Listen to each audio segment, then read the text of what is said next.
दरवर्षीप्रमाणे यंदाही श्रावण महिन्याच्या पहिल्या सोमवारी ठाण्याचे ग्रामदैवत असलेल्या कोपिनेश्वर मंदिरामध्ये भाविकांची मोठ्या प्रमाणामध्ये गर्दी पाहायला मिळाली।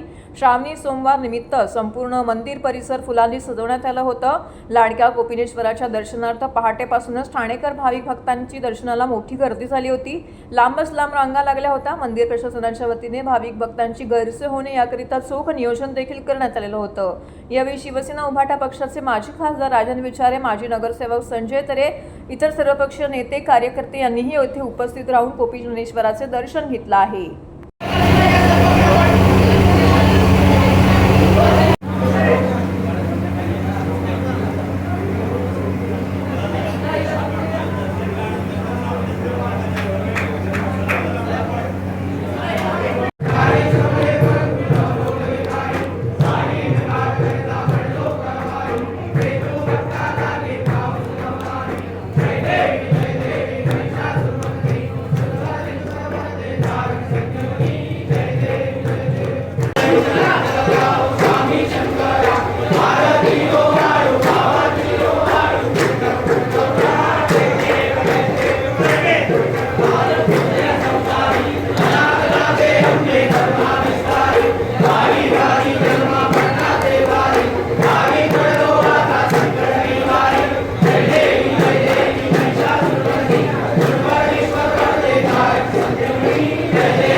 ठाणेकरांचं या ठाणे जिल्ह्याचं हे देवस्थान आहे आणि तुम्हाला माहिती असेल जवळजवळ 800 वर्षापूर्वी हे देवस्थान आहे आणि तुम्हाला माहिती असेल की ह्या पहिला सोमवार आहे आणि या पहिल्या सोमवारी लोक दर्शन करायला या ठिकाणी शिवभक्त येत असतात आणि एकच मागणं आहे की या संबंध महाराष्ट्राला देशाला चांगलं ह्याचा चांगला विकास हो आणि सर्वांना चांगली बुद्धी दे असं श्री शंकरचरणी प्रार्थना करतो।